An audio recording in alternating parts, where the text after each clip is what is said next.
Hey everybody, happy Labor Day weekend. It's Tony Robbins, and I just wanted to send out a little video message. By the way, I'm here in Fiji. It's a rough life. I'm doing 2 back-to-back seminars, but doing it here makes life not feel like much labor. But I got here because I had the privilege of stumbling upon a fundamental principle in my youth. And that principle was taught to me by my original teacher, and his name was Jim Rohn. And Jim taught me when I was just 17 years old that in life, there's only one way for you to really truly have your labor be fulfilling. A, you have to align with what's most important to you, what you really believe in, what's meaningful for you. That if you settle for something less than that, well, you might have to do it because you have to pay your bills. You can't ever give up pursuing what's going to make you feel most alive, because ultimately, I really believe that probably the most sacred thing in our lives that we can give another human being besides our love is our labor. You think about it, your labor is your energy, it's your time, it's your emotion, it's your intellect, it's your spirit to some extent. And if you can find a way where what you do for a living activates that sense of what you're made for, then work is not work, whether you be in Fiji or whether you be in an environment that might be seem less exciting and promising in the moment. And trust me, I've worked in plenty of those too. But with the same level of excitement and passion, because I found what turns me on, that makes me feel alive, makes me feel like I'm doing something that's worthwhile. And on Labor Day, I think a lot of people, it's just a holiday to get away and take time off of labor.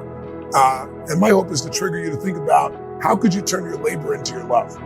I think it was Mark Twain who said, when your vocation becomes your vacation, that's when life becomes truly magnificent. And I'm privileged enough to have that, but I pursued it. And one of the secrets that I found, and I know you know this in your soul, is that we all know if you're going to be masterful at something, you don't show up as the best in the world at something. You don't show up in environments that you want to be in. You get there because you did things for thousands and thousands of hours. Most of you know the concept of mastery taking 10,000 hours. It's an arbitrary number, but I'm sure you've heard about it. You want to get really good at something, it's 10,000 hours, because when you do something enough with enough intensity, enough intention to constantly get better, when your labor is your love, and where your labor is something you have to always get better at, then usually what happens is you get these insights that allow you to serve more.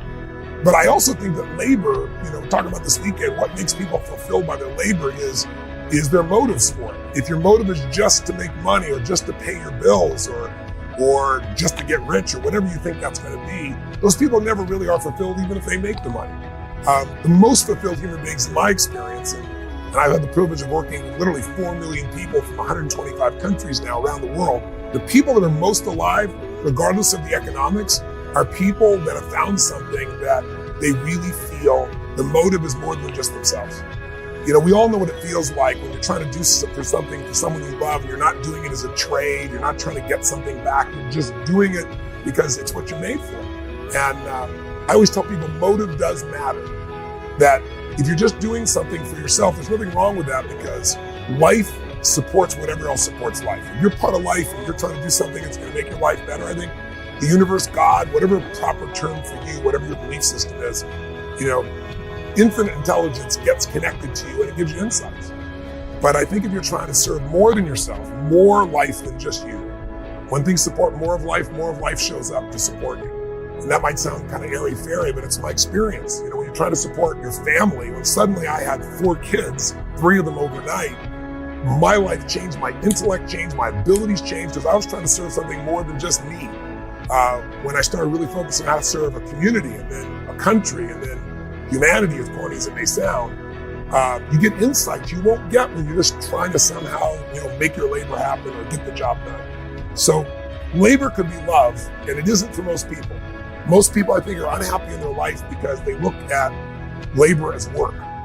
They look at it as, why should I have to effort so much? And in my experience, effort is the reward. If you are doing something you love, it's there. So if you don't have it, you might say, Tony, that's all wonderful. You're in Fiji and you do what you love and I don't have that. Thanks so much for giving me the lecture. I'm not coming from that place.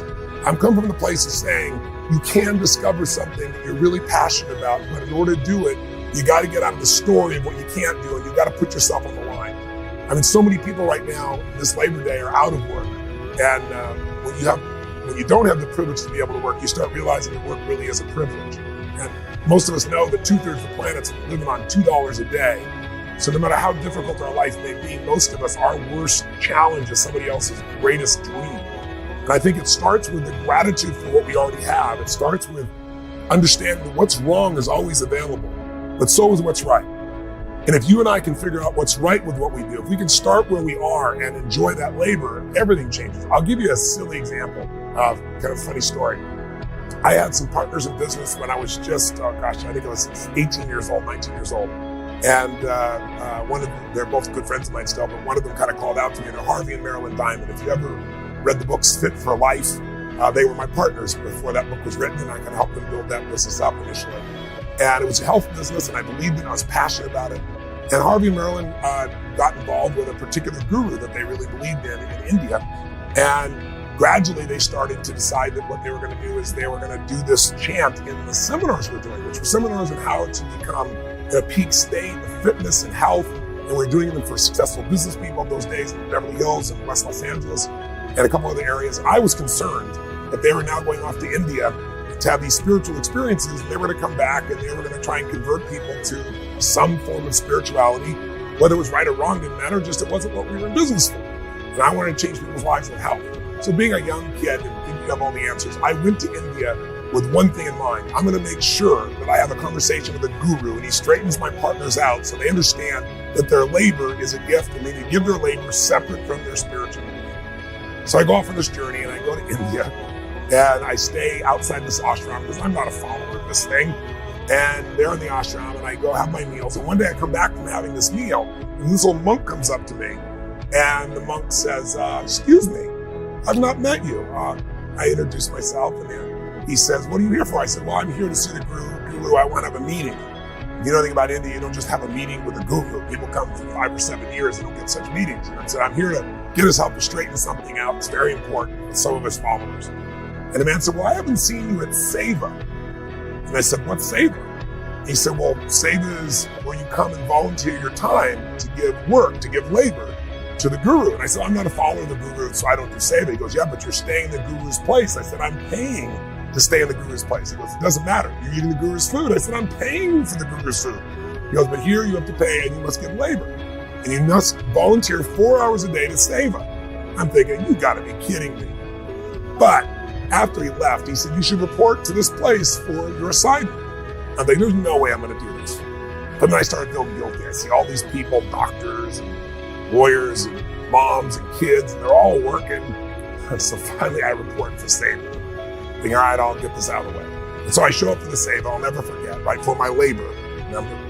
And the guy looks at me and goes, oh, big man, furniture mover. And I go, oh, no, I got a bad back, which was true, but I was exaggerating how bad it was at that moment just because I didn't want to do a bunch of heavy labor. And when I was growing up, I grew up very poor, and I'm the oldest of 3, and I had to do all the shopping, all the grocery shopping on my bicycle, come home, make the meal, and I was happy with all that. But then, right when you wanted to be done with your work and go watch sports or do something great, I had to wash the dishes. So I swore someday I will never do the labor of washing dishes. I will afford a dishwasher. I will find some way to not have to do dishes. I tell you this background because when I told him couldn't be a furniture mover, he looks down and goes, oh, only one other job left, dishwashing. Now, dishwashing in India is a different labor than you might picture in your kitchen. You're in this ashram and I report and there's these milk solids and yogurts on the floor and you're standing in your bare feet and you're taking these filthy dishes coming across and it's 4 hours a day for 6 or 7 days. I'm telling you, I was so angry. I was so mad. I was mad at myself that I was there. And I was washing these dishes and upset. And plus I was a vegan and I didn't like the fact there was milk on the floor. I was judgmental about everything. In the middle of all this stuff, after about an hour of being angry, I got tired of being angry. And some part of me kicked in and goes, damn, whatever you do, you're the best at it. Why don't you be the best damn dishwasher? So I started washing these dishes with a frenzy. I'm like, come on guys, speed this thing up. And something magical happened.